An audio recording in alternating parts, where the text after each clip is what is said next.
Jangan sampai terjadi pengkultusan.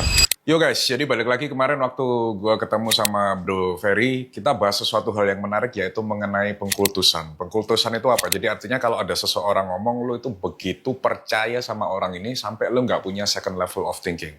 Dan ternyata ini juga bukan terjadi cuma di follower gue, ternyata Bang Ferry pun juga mengalami hal yang sama, di mana follower dia juga mengkultuskan beliau, dia bilang win rate 100% dan lain sebagainya. Dan ini pun juga terjadi sama pada follower saya. Mungkin selama ini kalian melihat bahwa analisa fundamental call yang diberikan oleh saya, Gabriel Ray, CryptoWave, dan Thrift mungkin hampir 90% lebih akurat. Tapi saya mau kalian punya level second of thinking, karena bisa aja nanti suatu saat kita bisa salah. Dan ketika kita salah, jangan sampai saya ataupun CryptoWave ataupun Thrift itu dihujat. Karena ini adalah market, nggak ada orang yang bisa prediksi 100%. Ini yang disebut dengan pengkultusan. Jadi kalau seorang Gabriel Ray dan juga CryptoWave dan juga Thrift memberikan sebuah analisa atau fundamental termasuk CEO CryptoWave Goldwyn, maka kalian harus punya second level of thinking. Apakah ini yang disampaikan Gabriel Ray ini benar atau enggak? Apakah yang diberikan oleh CryptoWave ini betul atau enggak?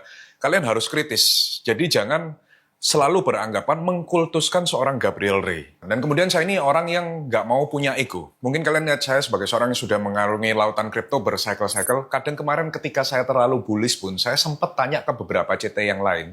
Saya DM mereka. Bahkan saya sampai tanya, bro, fundamentally, I am too bullish. The data is so bullish. Give me some contradiction. Kasih aku sebuah perlawanan. Apakah ada data bearish atau lainnya yang mungkin saya kelewatan? Karena saya sampai segitunya, apakah saya malu saya bertanya sama CT lain? Enggak, ini namanya second level of thinking. Ini namanya kritis. Ini saya nggak mau saya menjadi seorang kultus di mana, kalau saya memberikan analisa fundamental, Gabriel Ray pasti benar.